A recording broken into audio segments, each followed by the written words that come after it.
The Pew Research Center recently published a report on the breakdown of ideologies across and within the major political parties in the United States. One of the major headlines of that report is that Americans are more complex than simply being polarized and divided between Republicans and Democrats. This video is going to summarize, but don't expect this video to be too short, my main takeaways from that report.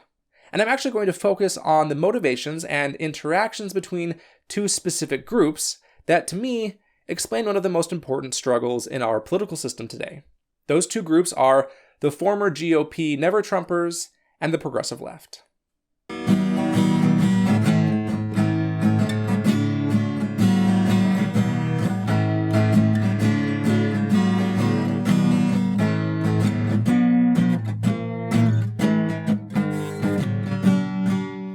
First of all, here's the major breakdown of allegiance to the two main parties. 45% of US voters identify as either Democrat or leaning Democrat. These voters basically all agree that the government should do more to regulate business, ensure equal rights, and provide a strong social safety net. Meanwhile, 40% of US voters identify as either Republican or leaning Republican, and though they may disagree on things like the separation of church and state, regulating big corporations, and Trump, the 40% of voters that lean Republican tend to agree that the federal government should not do too much. States' rights, I suppose. Military spending is good, seemingly whether we can afford it or not, and that racial and gender inequity is not a systemic problem. Essentially, the vibe is things are mostly okay. We really don't need to change anything, at least not too much. This is America, after all, the greatest country in the world. This leaves about 15% of voters in the middle or undecided because, the data shows, they tend to be more concerned with personal and family finances than picking a side, and probably should not be categorized as voters because they likely do not vote at all. Only 60% of adult citizens tend to vote in any given election. So far, this shouldn't surprise us too much.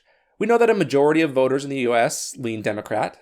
The majority of Americans live in large urban cities that tend to be blue districts.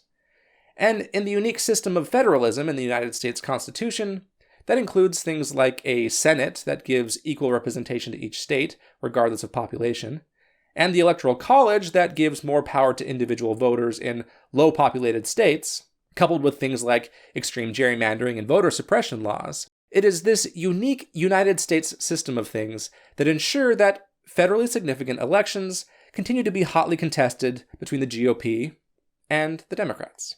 This is also a big part of why overwhelmingly popular ideas like legal marijuana and a higher minimum wage are difficult to get enacted. Couple this with record low approval ratings across the board for Congress and the president, and it's easy to stop thinking at this point and end with the story that Americans are divided and elections depend on swing voters deciding between two choices that they likely don't really like very much. But this is where things get interesting and wonky, and please keep watching.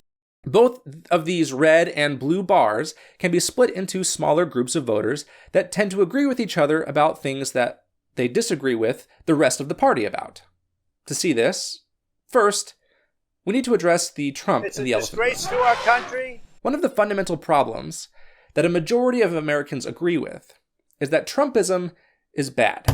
18% of voters who lean Republican are anti-Trump, as well as all of the 45% of voters that lean Democrat. Only 21% of voters would be classified as die-hard Trump fans. Another 7% or so are willing to go along with Trump because they mostly care about supporting billionaires and big business interests. So that's still a minority of voters overall, but an easy majority of Republican voters. One thing that has happened since 2016 is that many traditional members of the GOP have had to either fall in line with the new face of American fascism or find themselves estranged from their own party with no home to turn to. The so-named ambivalent right by the Pew Report, or voters who tend to support GOP policies but do not support Trump, make up about 12% of total voters, but they are currently split about 70-30 between leaning Republican and leaning Democrat. But why are they important? Well, we'll come back to them in a minute. The other group I want to introduce is the progressive left. A lot of noise has been in the news lately about the struggle between the so-called moderate or centrist Democrats and the more progressive left.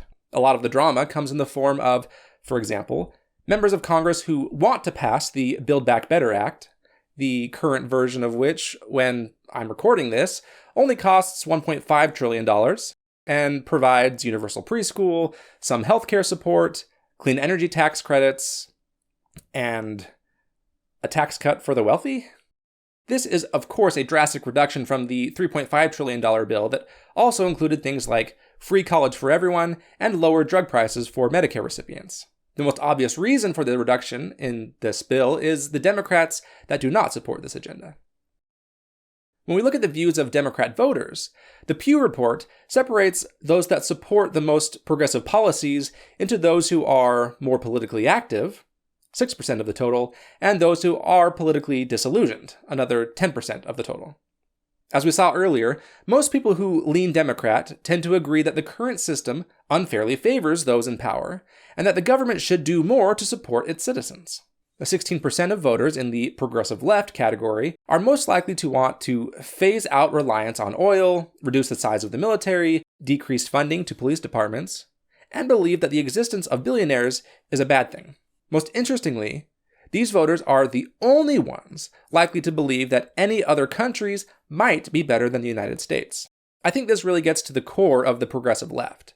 These voters not only support progressive policies, but they are more likely to acknowledge fundamental flaws in the system. The Pew Report puts the outsider left group between the Republicans and the Democrats on the political spectrum scale. Because, like the 15% of voters in the middle, they don't really trust either party to align with their interests. Based on my own experience and interactions with people, admittedly mostly online and in social media, I think it is likely more accurate to put the outsider left group on the way left side of things. Many voters don't trust either party because they don't trust the system in general. These are the actual socialists and communists, who may be willing to tear down the entire system in order to build a society that is actually equitable. These are the people your grandparents are worried about. Of course, the worst thing that these kids are probably capable of doing is not showing up to vote in key elections, and thus giving more control over to the party of Trump. Which brings us back to right-leaning never-Trumpers. What I see is that the non-Trump voters tend to fall into one of three categories: traditional conservatives, lost at sea, progressives, and in the middle, traditional liberals who want positive change but really want to make the current system work. The conservative never-Trumpers want lower taxes and fewer regulations for private corporations. They're okay with not going backwards on social gains. It doesn't seem like they want to get rid of the Civil Rights Act or take away same-sex marriage, for example, but they really don't want you to push too hard for more changes. The progressive left want meaningful, impactful policy that will improve lives and decrease inequality, and they recognize that we may need to fix some very broken systems to make that happen. But currently, all three of these groups are united in their desire to elect Democrats, because none of them want to see more of this. The struggle now is for the identity of the non-Trump party. And you can see this struggle play out in the strategies that these different groups call for when addressing elections and campaigns. Let's look at the recent election for governor of Virginia and the discussion surrounding it as an example. The Virginia gubernatorial election is the first competitive election we've had since Biden took office. And so, it may be a signal for predicting how elections will go in 2022. Biden won Virginia by 10 points, twice the lead that Hillary Clinton had there in 2016. So now, Biden's been in office for a quick minute, and the world is eager to see how far back into Trumpism the country will slip in the next election. Midterm elections usually favor the party that lost the most in the general election. Since Democrats have control of the presidency and Congress, well, kinda, it is essentially theirs to lose. The question is, will they lose what little power they won in 2020? And how much will they lose? The incumbent governor in Virginia was Terry McAuliffe. He actually won his midterm election in 2013, even after Obama won in 2012, which, again, is a rare thing. The challenger was Glenn Youngkin, a political outsider and businessman. Youngkin was careful to walk the line between Trumpism and traditional conservatism. He was happily endorsed by the former president, but waited until after he won the primaries to clearly say that he believed the 2020 election was legitimate. Of course, he also committed to a new election integrity plan for some reason.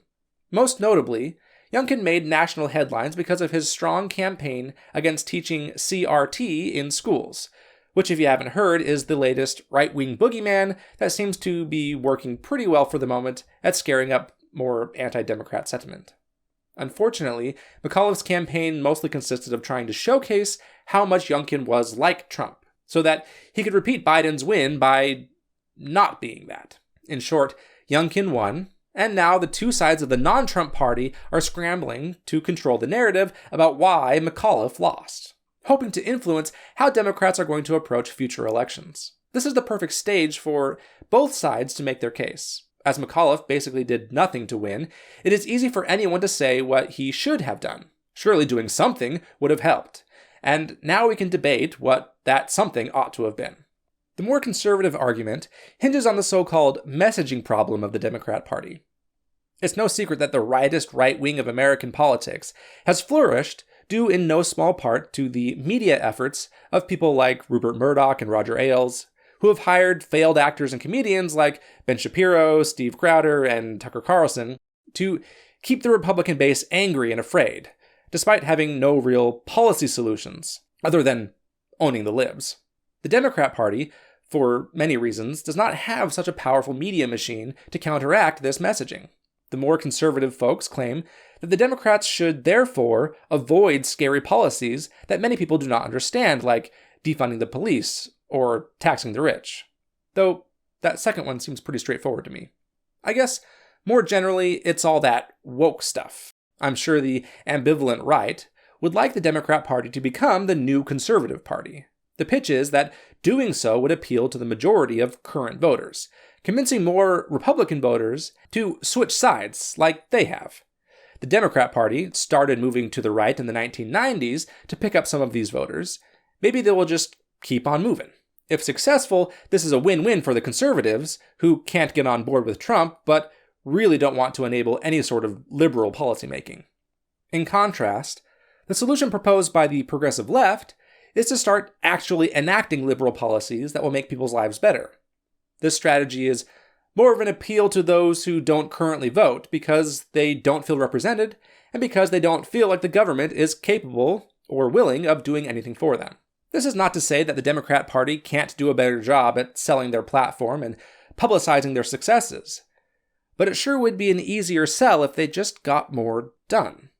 For example, just north in New Jersey, at the same time McAuliffe lost Virginia to Youngkin, Phil Murphy became the first Democrat governor to win re-election in New Jersey since the 1970s, even right after a Democrat won the presidency. So, what was his campaign strategy? Well, Murphy has been the governor of New Jersey since 2017.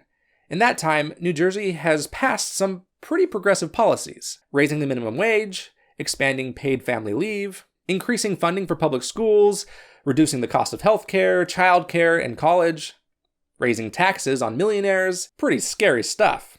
But Murphy was able to run on the fact that he had enacted these policies that made people's lives better. And presumably, the people of New Jersey decided that, yes, they want more of that, please. In a heavily polarized political climate, it can be argued that voter turnout is the key to successful elections. If you can't win people over to your side, you can at least make sure that those who agree with you make it known at the ballot box. In Virginia, Youngkin won 85% of the number of votes that Trump won in 2020.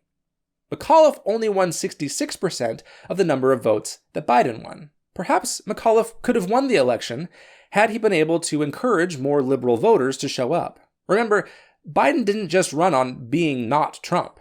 He also claimed that he was going to be the most progressive president in history.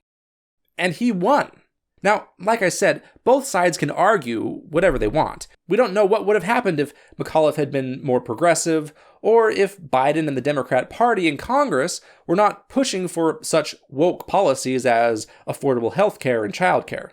Youngkin ran a well-organized campaign, paying for targeted ads that focused on issues important to the local swing voters in Virginia. So, maybe this particular election was not lost by McAuliffe as much as it was won by Youngkin. It's hard to say. But there is one last point that I want to make about the battle between making the Democrat Party either more conservative or more progressive. If our shared goal is to prevent the further spread of Trumpism, it is valuable to look at where Trumpism came from in the first place. One of the conditions that tends to lead to the rise of authoritarian regimes is the inability of a more democratic government to get things done. Political scientist and historian Robert Paxton writes that success of fascist regimes depends on certain relatively precise conditions: the weakness of a liberal state and political deadlock. It is the gridlock of government that enables demagogues to say, "Look at me! I alone can do what others have been unable to do. You've been ignored by the government for too long. Give me more power, and I will use it to help you. Trust in me, only me," etc. It's no secret that public satisfaction with the federal government is low and mostly decreasing over time. So even if we can elect more Democrats for a time by making Democrats even more conservative, what effect do we expect this to have in the long run? Despite a lot of variation in ideologies between different groups of voters, a majority of voters are still united in one basic thing. The United States system is the best in the entire world. We must trust the system, they say. The system works. To which I say, no. Because, look where it's gotten us. Democrats are notorious for not being able to accomplish anything meaningful when in power. Then, the Republicans take office again, and the country continues to move further and further to the right, a place that continues to benefit those in power at the expense of the rest of us. To take from the have-nots and give to the already have so much, I'm starting my own pointless space program. The economy continues to become concentrated in fewer and fewer hands, and become more fragile in the process. The effects of climate change keep getting worse while we continue to do next to nothing to either stop it or adjust to it. If we keep compromising on our liberal goals, no one is going to be meaningfully affected. The infrastructure bill and the Build Back Better bill have been pared back so much already, there's a good chance that the effects will only be to slow down the harm, but not so much to make a meaningful number of people's lives better.